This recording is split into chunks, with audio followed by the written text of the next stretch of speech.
So, hello and welcome to me trying to put mood lighting in, but kind of failing. I think I've just lit this extremely poorly, but you know what? It fits the vibe.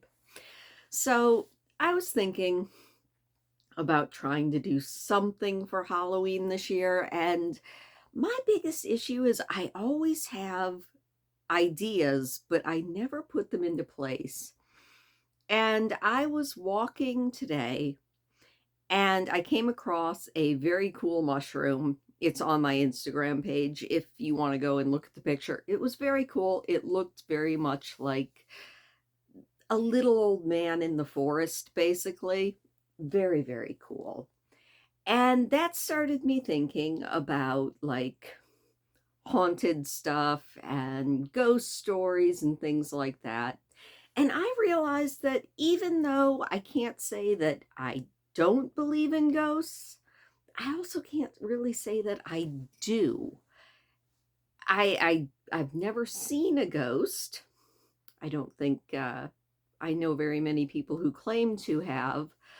But as I was walking through the woods and thinking, I was like, but I do remember always doing ghost stories, and that made me think about back when I was a kid and I was at camp, which I might have mentioned this a few times before. When I was a pretty little kid, I was in Campfire Girls. And it was a lot of fun. We did camping, we did crafts, we did all of those fun things. I don't think that Campfire Girls ever was as popular as like the Girl Scouts. But I always felt like we were the more adventurous ones. Like brownies all learned to put on makeup and we learned to shoot bows and arrows.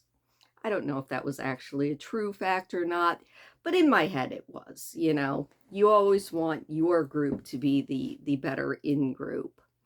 And in Campfire Girls, there was a sleepaway camp that I sold my little heart out every year for about 5 or 6 years, I would say, so that I could sell enough candy bars to earn enough money so that I could go to camp and my parents wouldn't have to pay for it. Because if you sold enough candy bars, you could earn yourself a trip for a week to Camp Wathena. And I actually got home today and I tried to look up Camp Wathena online. Unfortunately, it's now closed, which I think is tragic because it was a very cool place. It was in Holly, Michigan, and it was just this big campgrounds with cabins and shower houses. There was a big mess hall and dining hall. There was a camp store, and it was the big treat every year. If I sold enough Cadbury candy bars, I could go to camp. And I was thinking about, like all camps, it had its share of haunted stories, and I guess that's the closest I ever got to a brush with really believing in ghosts. I mean, you're already dealing with the homesickness thing a little bit. I was always more sick for my kitty cats than for like anything else at home, but you're dealing with homesickness, you're dealing with the strangeness of being in like the bunkhouse and everything like that. And Camp Wathena was said to be haunted by not one but two ghosts. There was the hermit who all of our counselors would take us. It was probably about a 1 or 2 mile hike, and we would hike up through the woods to visit the hermit's grave, and they would tell us all about the hermit who back in like the turn of the century had been a settler there, and he had died, and he was haunting the area. And I always thought it would be a lot of fun to, be able to do a camp out at the hermit's grave, but there was always the story about any of the campfire girls who had snuck out to visit the hermit's grave at midnight and never been seen again. That was one of the ghost stories at Camp with Ana. And then the other one was the really messy, gory one, and that was about back when, supposedly, this was how the story went. Supposedly, back in the Depression, Camp with Ana was still going strong. I did find out that the camp was actually founded in 1922, so it actually was there during the Depression years. But the story went that back in the Depression, people were still sending their little campfire girls off to camp. I mean, they couldn't really afford to, but then again, it was one of those things that, give the girls some time and maybe give the family a little time away. And parents were very interested in sending their girls off to camp because they heard that they were getting fed there, and it was true. The girls would go to camp, and there was not only food at the campgrounds, but there was meat at every meal. The only caveat to that was that sometimes the girls would disappear. And of course, the crux of that story was that the camp counselors and the camp chef were grinding up the girls to make sausage. It was a suitably gory tale that I remember not as well as I should, because obviously I didn't tell it very well, but that was the two campfire stories. The other thing I was thinking was, as a kid, I was always absolutely convinced that my bedroom was haunted, but that was probably because I had a probably about 2.5 foot tall door in the corner of my room that led into the back attics of the house. So I was always completely convinced that maybe not haunted, but I was pretty sure that there were monsters in that attic.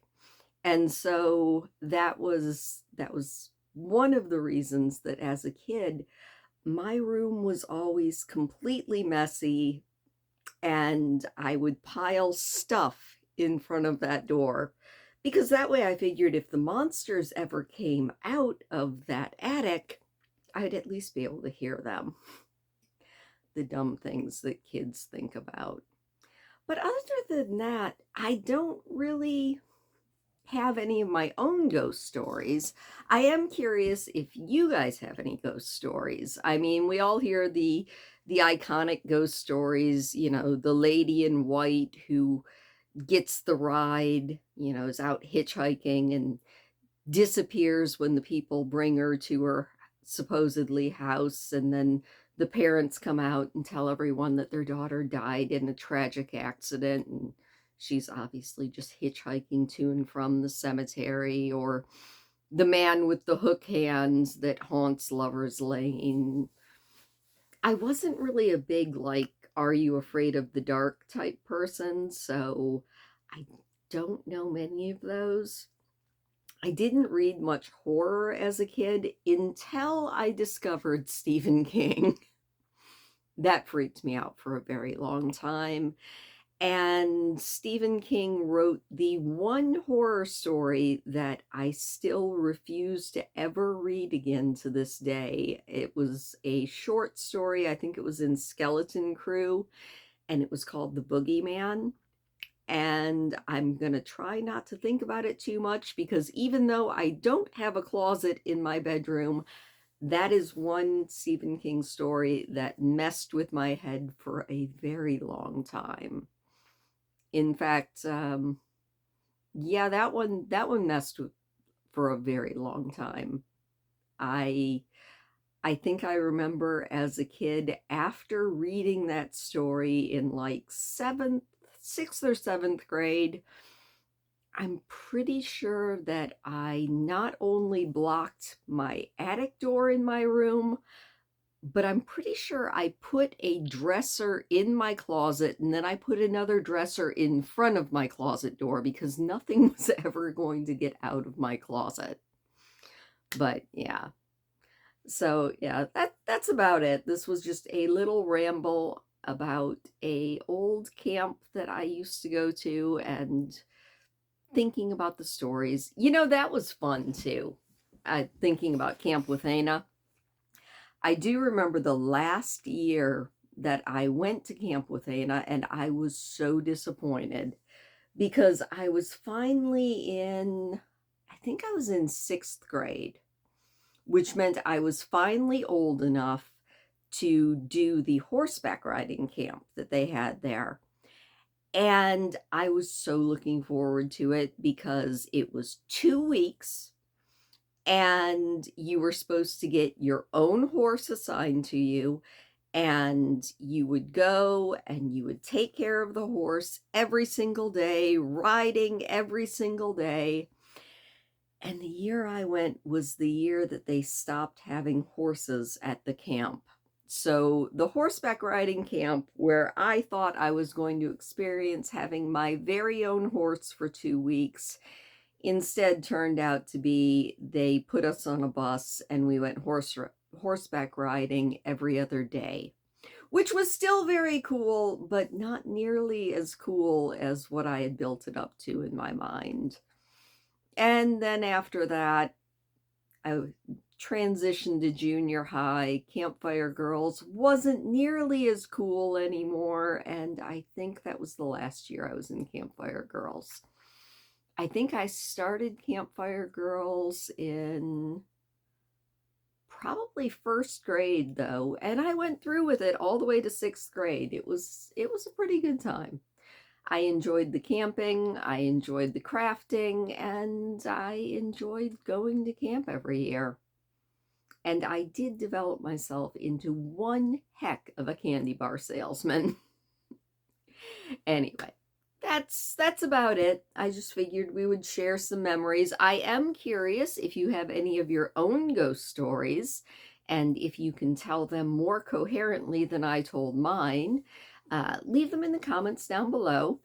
If you're not subscribed already, why not hit the subscribe button, hit the thumbs up, and give me a little like, and I will see you next time.